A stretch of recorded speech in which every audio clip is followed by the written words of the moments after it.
आज की हमारी कहानी है धोखा भाग 6। पिछले भाग में आपने जाना सोनिया और अक्षय की सगाई हो गई है। अब कभी कभी सोनिया अक्षय के घर आने लगी थी नेहा से मिलने। इसी बहाने नेहा को भी एक सहेली मिल गई थी। अब नेहा सोनिया के साथ कभी कभी शॉपिंग मॉल चली जाती थी तो कभी सोनिया उसे अपने साथ अपने घर लेकर चली जाती थी। इसीलिए अब नेहा भी थोड़ी कॉन्फिडेंट हो गई थी। अमेरिका में शान का कॉन्सर्ट बहुत अच्छा रहा था और वो अमेरिका से लौटने के बाद कॉलेज आया था और सोनिया के आने का इंतज़ार कर रहा था। उसकी नज़रें बार बार क्लासरूम के दरवाजे पर जा रही थी। तभी सामने से सोनिया और अक्षय साथ में आते दिखाई दिए। दोनों को एक साथ देखकर शान का उत्साह झाग की तरह बैठ गया। फिर उसने बेमन से सारे लेक्चर अटेंड किए। बीच बीच में जब भी उसने सोनिया की ओर देखा तो वो अक्षय से बातें करती दिखाई दी और शान मन ही मन में उबलता रहा। दूसरे दिन भी सोनिया अक्षय के साथ ही थी और शान इंतजार कर रहा था कि सोनिया कब अकेले मिले और वो उसे अपने इजहार का जवाब ले। यह मौका उसे लास्ट पीरियड में मिला। अक्षय को प्रिंसिपल सर ने बुलाया था, इसीलिए वो प्रिंसिपल ऑफिस चला गया और सोनिया को अकेले देखकर शान उसके पास आ गया और बोला, सोनिया, मैंने तुम्हारी नोटबुक में चिट्ठी रखी थी, क्या वो तुमने पढ़ी थी? सोनिया शान की बात सुनकर बगैर जवाब दिए उठकर जाने लगी तो शान ने उसका हाथ पकड़ लिया। प्लीज यार, बगैर जवाब दिए तो मत जाओ ना। तुम नहीं जानती, मैं कब से तुम्हारे जवाब का इंतजार कर रहा था। सोनिया ने अपना हाथ शान के हाथ से झटके से छुड़ाया और बोली, क्योंकि मैं तुम्हें जवाब देना नहीं चाहती और तुम मुझसे जबरदस्ती नहीं कर सकते। तभी अक्षय भी वहां आ गया। उसे देखकर सोनिया आगे बढ़ी और उसका हाथ पकड़कर क्लास से बाहर जाने लगी। शान ने अक्षय के हाथ में सोनिया का हाथ देखा तो उससे रहा नहीं गया। उसने तंज कसते हुए कहा, मेरा हाथ पकड़ना तुम्हें बदतमीजी लगी थी और अक्षय का हाथ में हाथ डालकर चलना तुम्हें अच्छा लग रहा है? ऐसा क्या है उसमें जो मुझ में नहीं है? हाँ, मानता हूं कि ये बड़े बाप का बेटा है, पर मैं भी तुम्हें सारी खुशियां दे सकता हूं। एक बार कहकर तो देखो, हंसते हंसते अपनी जान दे दूंगा तुम्हारे लिए।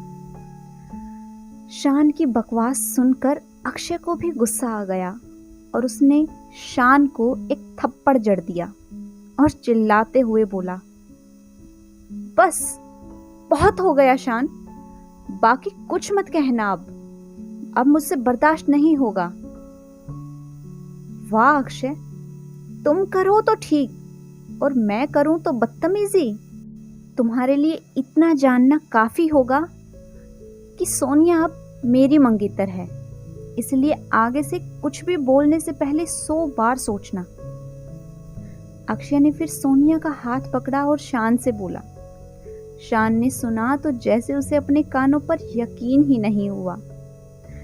उसे समझ नहीं आ रहा था कि अभी 20 दिन पहले तक तो ऐसी कोई बात नहीं थी और ना ही कभी अक्षय और सोनिया को देखकर ऐसा लगता था कि दोनों के बीच कुछ है। फिर इतनी जल्दी दोनों की सगाई कैसे हो गई? 2 दिन से शान के दोस्त आकाश और नील कॉलेज नहीं आ रहे थे। दोनों अमेरिका से लौटने के बाद घर में अपनी थकान उतारने में लगे थे। शान से सोनिया और अक्षय की सगाई की बात बर्दाश्त नहीं हो रही थी। वो बाइक सड़क पर यूं ही चलाए जा रहा था। उसे लग रहा था कि अक्षय ने ये सब जानबूझकर किया है, वरना इतनी जल्दी सगाई कैसे कर ली? वो भी अचानक से। तो कभी वो मन ही मन भगवान से सवाल पूछने लगता, क्यों मेरी जिंदगी में कोई खुशी नहीं दी आपने। इन्हीं सोच के चलते हुए शान की आंखों के आगे अंधेरा छाने लगा और उसकी बाइक एक बिजली के खंबे से टकराते टकराते बची। शान अपनी बाइक संभाल नहीं पाया और बाइक सड़क पर लुढ़कती चली गई। लोगों ने अस्पताल पहुंचाया तो पता चला उसके पैर में फ्रैक्चर हुआ है। फिर तो पूरे 1.5 महीने उसे रेस्ट करना पड़ा। इन दिनों उसके दोनों दोस्त आकाश और नील ने उसकी हर तरह से मदद की। शान का दिमाग बैठे बैठे बहुत सारी बातें सोचने लगा था। कभी उसे लगता कि सोनिया ने उसके साथ धोखा किया है, तो कभी सारी बात की जड़ में अक्षय नजर आता। वो सोचने लगता, अक्षय की वजह से सारे टीचर और स्टूडेंट उसे भाव नहीं देते, क्योंकि वो बड़े बाप की औलाद है। मानता हूं कि वो पढ़ाई में अच्छा है और बाकी बहुत सारी क्वालिटी भी है उसमें, लेकिन मैं उससे किसी बात में कम नहीं हूं। फिर भी अगर मुझे लोग इग्नोर करते हैं तो इसकी सबसे बड़ी वजह बस एक ही है, अक्षय। शान का मन अक्षय के लिए कड़वाहट से भर गया था और वो किसी भी तरह से उससे बदला लेना चाहता था। कुछ समय पहले तक जो भगवान पर यकीन रखता था, ये सोचता था कि एक दिन उसकी किस्मत जरूर बदलेगी, अब उसका भरोसा पूरी तरह तक डगमगा गया था। उसे लगने लगा था कि भगवान ने उसके साथ हमेशा गलत ही किया है और अब अपने साथ गलत करने वाले को वो खुद सजा देगा। वो दिन रात यही सोचता रहता था कि ऐसा क्या करे जो अक्षय की जिंदगी दुख से भर जाए। वो किसी रास्ते पर नहीं पहुंच पा रहा था। उसकी नजर में अक्षय तभी दुखी होता जबकि सोनिया दुखी हो, और शान यहीं जाकर कमजोर पड़ जाता था। कुछ भी हो, वो सोनिया से सच्चे मन से प्रेम करता था। उसे दुख पहुंचाने के ख्याल से भी उसे दर्द महसूस होता था। आज आकाश और नील शान को एक डॉक्टर के पास लेकर आए थे, उसके पैर से प्लास्टर हटवाने के लिए। डॉक्टर ने शान के पैर का प्लास्टर हटाया और फिर उसे कुछ देर धीरे धीरे टहलने के लिए कहा।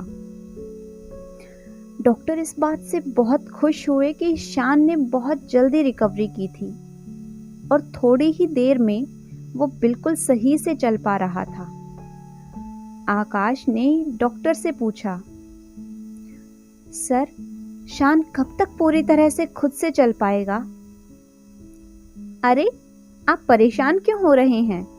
अब तो आपका दोस्त पूरी तरह फिट है और ये चाहे तो धीरे धीरे चलकर अपने घर भी जा सकता है। पर हाँ, अगर घर नजदीक हो तो, डॉक्टर ने हंसते हुए कहा। उसके बाद डॉक्टर ने कुछ दवाइयाँ लिखी और ज़रूरी सलाह देकर शाम को अस्पताल से डिस्चार्ज कर दिया। आकाश की कार में बैठकर तीनों घर जाने के लिए निकले थे। शान पिछली सीट पर बैठा था। रेड लाइट जल रही थी, इसलिए कार रुकी हुई थी और शान यूं ही कुछ सोच रहा था। तभी अपने बगल वाली कार पर उसकी नजर गई। उस कार में सोनिया के साथ एक लड़की बैठी थी। सोनिया उससे बातें कर रही थी और वो उसकी बात सुनकर मुस्कुरा रही थी। शान को लड़की कुछ जानी पहचानी लग रही थी, पर उसे याद नहीं आ रहा था कि कब और कहां उससे मुलाकात हुई थी। ये सोचते हुए कब ग्रीन लाइट जली और कब कार चलकर घर तक पहुंच गई, उसे कुछ पता नहीं चला। आकाश और नील शान को घर पहुंचाने के बाद चले गए थे और शान अपने कमरे में बिस्तर पर लेटा उस खूबसूरत लड़की के बारे में सोचने लगा था जो सोनिया के साथ बैठी मुस्कुरा रही थी। अचानक उसे याद आया जब उस लड़की से पहली बार उसकी मुलाकात हुई थी। शान को याद आया कि अभी लगभग 3 महीने पहले ही तो मिला था उस हसीना से, और उसके होठों पर एक मुस्कान आ गई। अब तक आप सब समझ गए होंगे कि सोनिया के साथ जो लड़की थी वो अक्षय की बहन नेहा है। क्या शान की जिंदगी खूबसूरत होने वाली है? क्या नेहा और शान की प्रेम कहानी की शुरुआत होने वाली है? ये सब जानेंगे कहानी के अगले भाग में। तब तक अगर आप सभी को आज की ये कहानी पसंद आई है तो वीडियो को लाइक कीजिए, शेयर कीजिए। साथ ही अगर आपने अभी तक इस चैनल को सब्सक्राइब नहीं किया है तो जल्दी से चैनल को सब्सक्राइब कर लें। और अगर आपने अभी तक इस कहानी के पिछले भाग नहीं पढ़े हैं तो चैनल पर विजिट करके इस कहानी के पिछले भाग सुन सकते हैं। Thanks for watching.